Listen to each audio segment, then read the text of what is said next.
여러분 안녕하십니까? 포항 MBC 뉴스투데이입니다.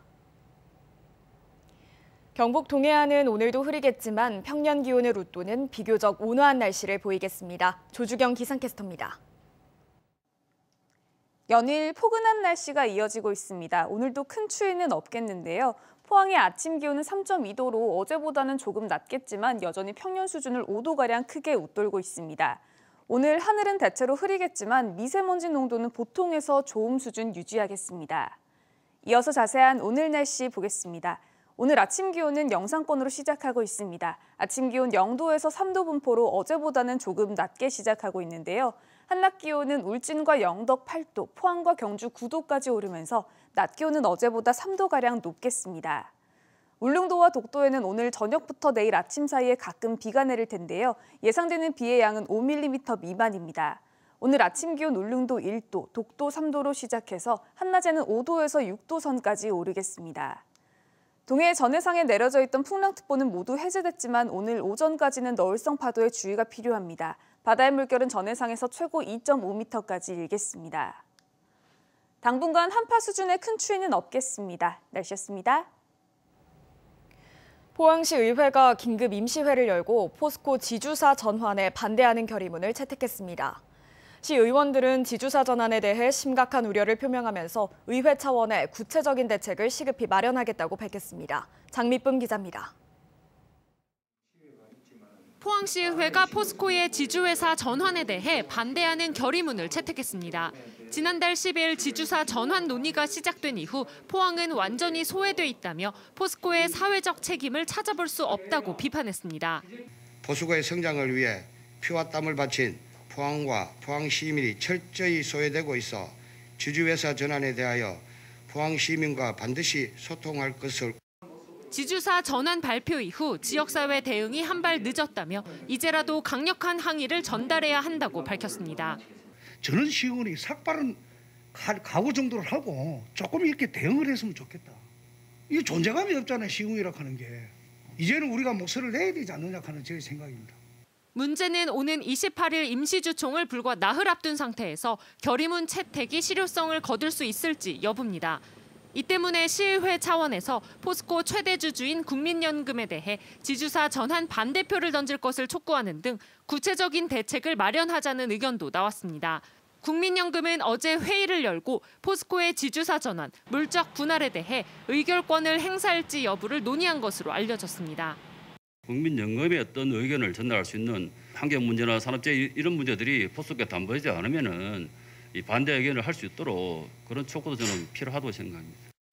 또 그동안 시의회가 포스코의 산재와 공해 문제에 대해 제 역할을 하지 못했다며 이에 대한 비판의 목소리를 내야 한다는 지적도 나왔습니다. 지주사 전환과 관련 주주총회 결과와 별도로 지역사회에 어떠한 선제적인 대응들이 있는지 좀 면밀히 검토하고 시민들을 위해서 좀 의회도 적극적인 행동에. 지주회사 전환에 대해 비판의 목소리가 잇따르는 가운데 포항시의회가 반대 결의문 채택에 나서면서 다음 행보에도 관심이 쏠리고 있습니다. MBC 뉴스 장미쁨입니다. 포항에서 이달 들어 최소 7마리의 길고양이가 숨진 채 발견됐습니다. 누군가 잔혹한 방식으로 고양이를 살해한 것으로 추정됩니다. 이런 동물학대가 사회적 약자에 대한 폭력으로 이어질 수 있는데요. 경찰은 범인을 쫓고 있습니다. 박성아 기자가 취재했습니다. 쓰레기와 건축자재 조각들이 가득한 폐가에 길고양이들이 머물고 있습니다. 지난 토요일 이곳에서 새끼 고양이 한 마리가 잔혹하게 살해된 채 발견됐습니다. 머리와 사지 등이 심하게 훼손된 상태였습니다. 며칠 안 보여. 그래가지고 아래 나저 보니까 혹시 와봤다나 보니까 또 그러는 게지. 지난 8일과 16일에는 불과 160m 떨어진 아파트 단지에서 고양이 2마리가 입에 거품을 물고 죽은 채 발견됐습니다. 몸에 누르물에 몸도 엉망이라 가하고 둘이다. 약을 넣고 선생님 약을 놨어요. 불에 타 숨진 고양이도 있었습니다. 배 쪽만 다 있었어요. 다른 쪽은 괜찮았고 그래서 아직 숨이 살아 붙어 있어서 심폐소생술도 했는데 안 됐어요. 이 지역에서는 2년 전에도 길고양이를 엽기적인 방식으로 살해한 연쇄 학대 사건이 발생해 논란이 일었는데 이달에만 최소 7마리의 고양이가 살해되자 주민들은 경찰에 신고했습니다. 전문가들은 동물학대가 아동과 노인, 여성 등 사회적 약자를 향한 범죄로 이어질 수 있다고 경고합니다. 동물 학대가 단지 동물에 그치지 않고 그러한 것이 이제 습관화되면서 그 사회적인 폭력으로도 확대될 수 있는 그런 잠재적인 위험이 있다, 이렇게 볼 수 있겠습니다. 고양이 사체를 부검한 경찰은 이전 사건과 동일 범일 가능성을 열어놓고 범인을 찾고 있습니다. 동물을 학대하면 3년 이하의 징역 또는 3천만 원 이하의 벌금형을 받도록 법이 강화됐지만 길고양이에 대한 학대는 끊이질 않고 있습니다. MBC 뉴스 박성호입니다. 어제 오전 포항의 한 사거리에서 SUV 차량이 이른바 교통섬이라고 불리는 도로 옆 화단에 충돌했습니다. 운전자는 브레이크가 작동되지 않아 차를 멈출 수 없었다고 주장하고 있습니다. 배현정 기자가 취재했습니다. 신호등에 파란불이 켜지자 대기 중이던 차량들이 이동하기 시작합니다. 그 순간 오른쪽에서 먼지 구름이 일어나더니 차량 한 대가 붕 떴다가 떨어집니다. 움직이던 차량들이 급하게 정차합니다. 어제 오전 10시 24분 경북 포항의 한 사거리에서 흰색 SUV 차량이 도로 옆 하단, 이른바 교통섬으로 돌진했습니다. 가로수와 신호등을 잇따라 들이받은 차량은 공중에 뜬 상태로 20여 미터를 더 나아간 뒤에야 멈춰섰습니다. 차량 계음 소리 날 때 나와 보니 속도가 굉장히 빠르면서 발 앞에 와가지고 꺾지도 못하고 쾅 하는 소리가 나면서 분진이 굉장히 많이 일어났습니다. 이 사고의 충격으로 뒤에 있던 소나무 두 그루와 앞에 있던 신호등 기둥이 흔적도 없이 사라졌습니다. 사고 차량 운전자 김모 씨 등 4명이 다쳐 병원으로 옮겨졌고 인근 도로가 한때 극심한 정체를 빚었습니다. 운전자 김 씨는 브레이크가 작동하지 않아 사고가 일어났다고 주장하는 것으로 알려졌습니다.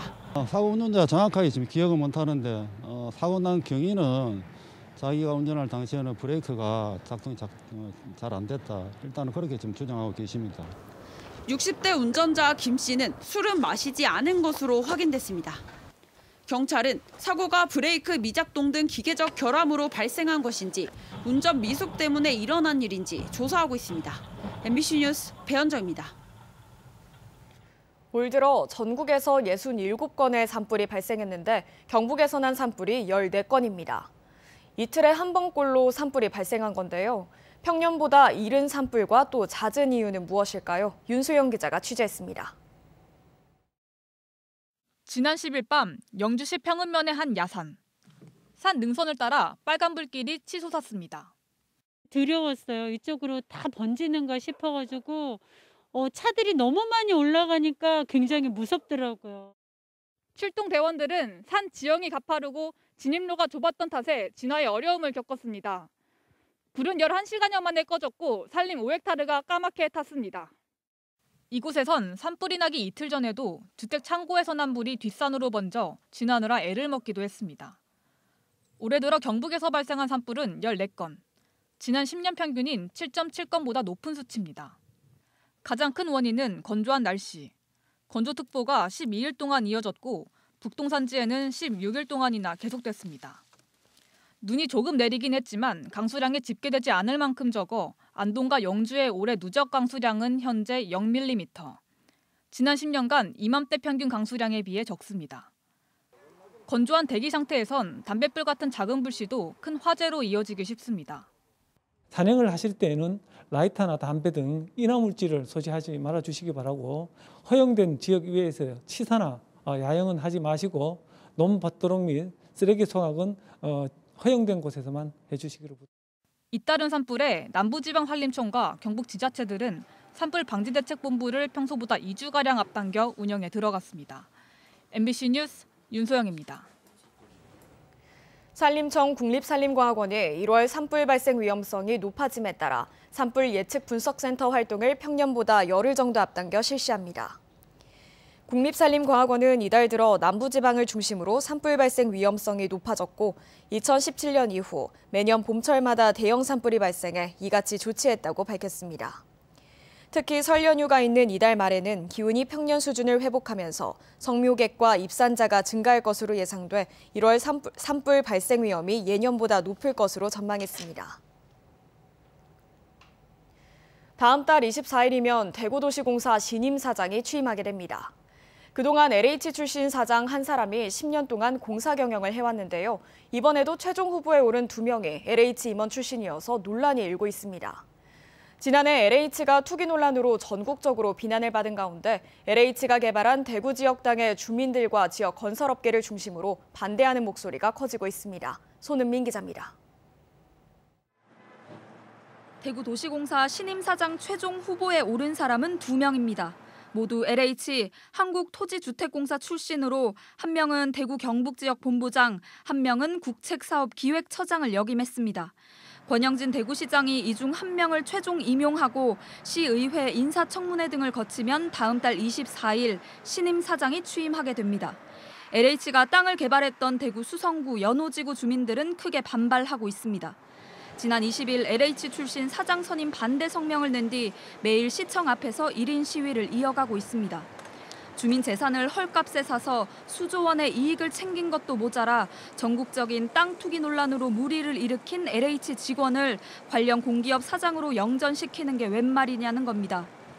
작년 LH 사태가 일어났음에도 불구하고 바로 이런 특혜성 인사를 갖다 한다는 것은 인정할 수 없는 것입니다.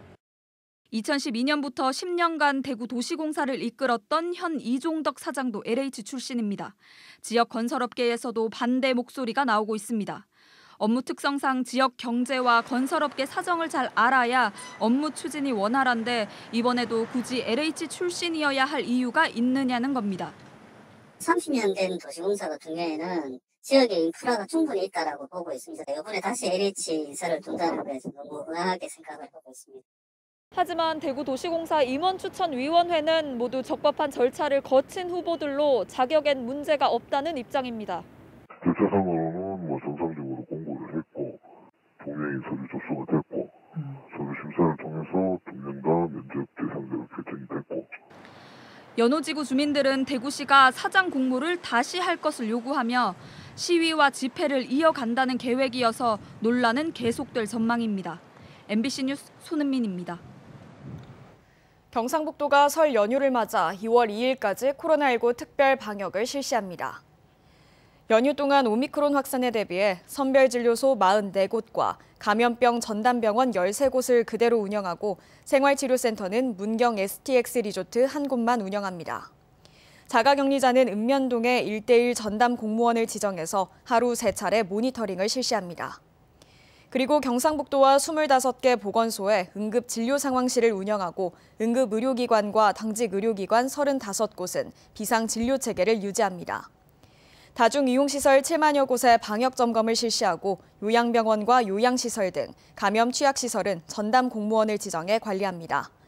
납골당 등 장사시설 98곳은 추모객 총량제를 시행하고 비대면 성묘를 권합니다.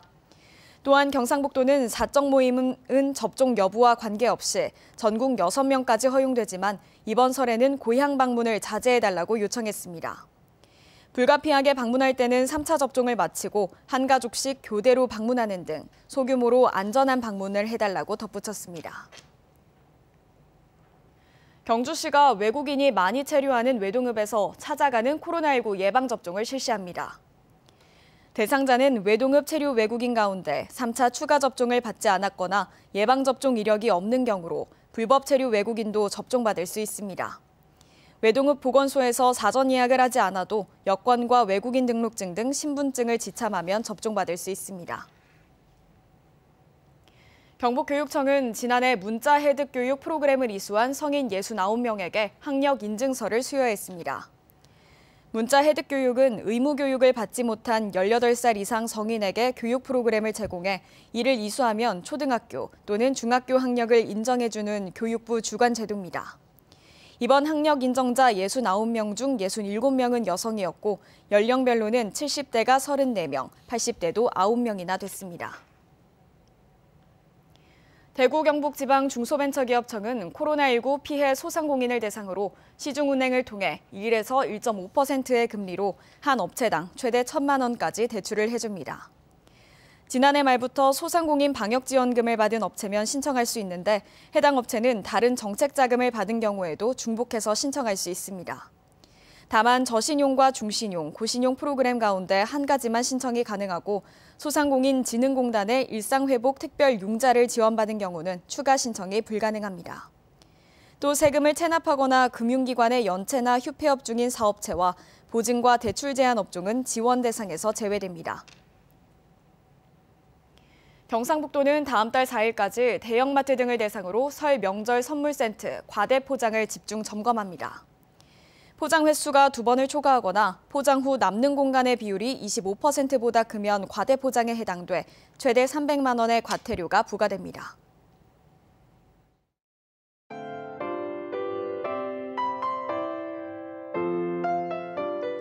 연일 포근한 날씨가 이어지고 있습니다. 오늘도 큰 추위는 없겠는데요. 포항의 아침 기온은 3.2도로 어제보다는 조금 낮겠지만 여전히 평년 수준을 5도가량 크게 웃돌고 있습니다. 오늘 하늘은 대체로 흐리겠지만 미세먼지 농도는 보통에서 좋음 수준 유지하겠습니다. 이어서 자세한 오늘 날씨 보겠습니다. 오늘 아침 기온은 영상권으로 시작하고 있습니다. 아침 기온 0도에서 3도 분포로 어제보다는 조금 낮게 시작하고 있는데요. 한낮 기온은 울진과 영덕 8도, 포항과 경주 9도까지 오르면서 낮 기온은 어제보다 3도가량 높겠습니다. 울릉도와 독도에는 오늘 저녁부터 내일 아침 사이에 가끔 비가 내릴 텐데요. 예상되는 비의 양은 5mm 미만입니다. 오늘 아침 기온 울릉도 1도, 독도 3도로 시작해서 한낮에는 5도에서 6도 선까지 오르겠습니다. 동해 전해상에 내려져 있던 풍랑특보는 모두 해제됐지만 오늘 오전까지는 너울성 파도에 주의가 필요합니다. 바다의 물결은 전해상에서 최고 2.5m까지 일겠습니다. 당분간 한파 수준의 큰 추위는 없겠습니다. 날씨였습니다. 이상으로 포항 MBC 뉴스투데이를 마칩니다. 여러분 고맙습니다.